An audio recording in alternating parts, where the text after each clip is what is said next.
नमस्कार दोस्तों, कैसे हैं आप सब। उम्मीद है सब अच्छे होंगे। स्वागत है आपका मेरे YouTube channel fun and study में। आज हम बात करने जा रहे हैं नई शिक्षा नीति यानी कि न्यू एजुकेशन पॉलिसी 2020 की 2020 की। तो आइए इसमें कुछ हाइलाइट्स मैं आपको बताता हूं जो अहम अहम रहेंगे। अब स्कूल की शिक्षा को 4 हिस्सों में विभाजित कर दिया है। 5+3+3+3+4, जैसा कि पहले 10+2 में था। अब वैसा सिस्टम नहीं रहा। अब आपको 5वीं तक रीजनल लैंग्वेज में पढ़ाया जाएगा। उसके बाद स्टूडेंट को आज़ादी रहेगी कि वह किस सब्जेक्ट में चुनेगा और वह अपनी मर्जी के सब्जेक्ट वो पढ़ सकता है। 10वीं कक्षा के बाद आपको 12वीं में अपनी मर्जी के विषय चुनने की पूर्ण आज़ादी होगी। इसमें आप किसी भी विषय को अपनी सूची में शामिल करके पढ़ सकते हैं। तो दोस्तों, जैसा कि अब गौर करिएगा, आपको हाईलाइट बताने जा रहा हूँ एक एक करके। तो उम्मीद है आप सबको वीडियो पसंद आएगा और वीडियो को पूरा देखें एंड तक, तो आप समझ जाएंगे काफ़ी हद तक कि न्यू एजुकेशन पॉलिसी किस हिस्से पर जोर दे रही है। तो दोस्तों, जैसा कि मैं आपको बता रहा हूँ, न्यू एजुकेशन पॉलिसी में एक तो स्ट्रीम सिस्टम, जो हमारा बहुत ही पुराना, जो अंग्रेज़ों के समय का एक एजुकेशन का जो एक सिस्टम था, उसको ख़त्म कर दिया गया है। अब 12वीं तक की पढ़ाई आपको 5+3+3 और +4 हिस्सों में बांट दी गई है। ये व्यवस्था मल्टी एंट्री और मल्टी एग्जिट वाली होगी। इसमें जो है सेमेस्टर वाइज जो है 12वीं का वो कर दिया गया है। सारी बातों को ध्यान में रखकर है जो रिज़ल्ट है वो तैयार किया जाएगा।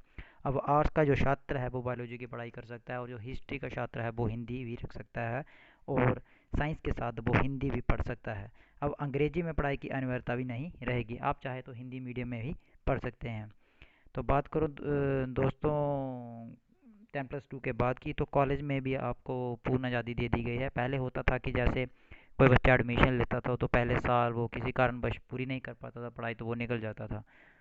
अब ऐसा नहीं है। अब 1 साल अगर वो वहाँ पे कॉलेज में पढ़ता है और वो उसके बाद ड्रॉप आउट करता है, तो उसे 1 साल का वो है सर्टिफिकेट कोर्स का वो उसको दे दिया जाएगा। अगर वो 2 साल कॉलेज में लगाता है तो उसे डिप्लोमा दे दिया जाएगा। और इसी तरह अगर वो 3 साल अपने पढ़ाई के पूरे करता है तो उसको डिग्री जो है वो दे दी जाएगी। वहीं बात करें टेक्निकल कोर्सेज़ की, तो दोस्तों इसमें जो जितने भी टेक्निकल कोर्सेज़ हैं उनको 4 साल का कर दिया गया है। और मज़ेदार बात यह है दोस्तों, इसमें आपको साथ के साथ जो प्रैक्टिकल वर्क की नॉलेज है वो भी साथ के साथ होती रहेगी। न्यू एजुकेशन पॉलिसी में सबसे बेहतरीन और उम्मीदा जो स्टेप जो नज़र आता है वो है 5वीं कक्षा के बाद, यानी कि 6th स्टैंडर्ड के बाद आप इंटर्नशिप ले सकते हो, जिसे कहें कि प्रैक्टिकल ट्रेनिंग की आज़ादी जो है अब आपको मिल जाएगी।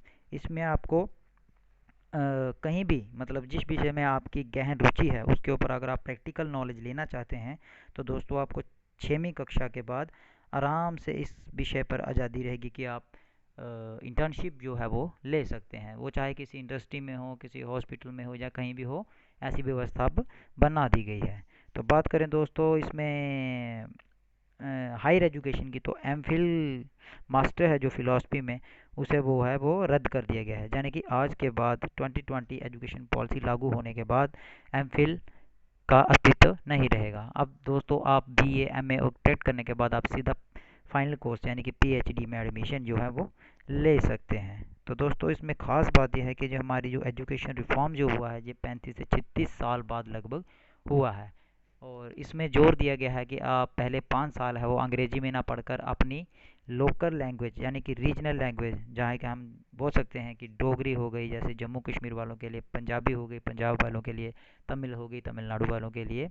तो इसी तरह से बिहार, यूपी, राजस्थान, और जहाँ जहाँ की जो रीजनल लैंग्वेज जहाँ पर जो बोली जाती है, यानी कि मातृभाषा जो ज़मीन से जुड़े लोग जो बोलते हैं अपनी, वहाँ उनको पढ़ने की जो है पूर्ण आज़ादी मिल जाएगी। अब ये दोस्तों आपको बता दें इसमें कि जो रिज़ल्ट की बात बता दें, इसमें 10वीं तक का बोर्ड जो है निष्कर्ष कर दिया गया है, यानी कि अब 10वीं में बोर्ड की परीक्षा नहीं ली जाएगी। अब बोर्ड की परीक्षा सिर्फ 12th तक मान्य होगी, और उसमें भी स्ट्रीम सिस्टम अब जो है वो नहीं होगा। तो इसी के साथ दोस्तों अब बात करते हैं रिज़ल्ट की। तो इसमें आपके 12th में सेमेस्टर वाइज जो है वो बना दिए गए हैं। अब आपको जो रिज़ल्ट मिलेगा वो 360 असेसमेंट के आधार पर मिलेगा। बस सारी बातों को ध्यान में रखकर तैयार किया जाएगा रिज़ल्ट को।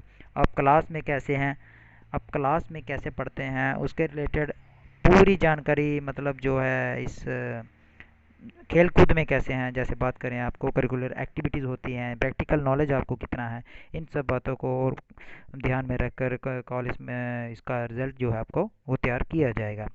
अब आपको प्रैक्टिकल के ऊपर ज़्यादा ध्यान देना है। इस एजुकेशन पॉलिसी में जो एक बहुत ही बेहतरीन जो चीज़ मुझे समझ में आ रही है वो ये है कि प्रैक्टिकल नॉलेज के ऊपर ज़्यादा ध्यान दिया गया है। तो दोस्तों आगे भी यही थी इसकी कुछ हाइलाइट्स, और आगे भी आपको इस तरह की वीडियो अगर आप पाना चाहते हैं तो चैनल को लाइक और सब्सक्राइब करें। इसमें कुछ फ़न की वीडियो भी हम डालने जाएंगे, साथ के साथ पढ़ाई भी होती रहेगी। तो थैंक यू वेरी मच दोस्तों, लाइक और सब्सक्राइब करते रहिए।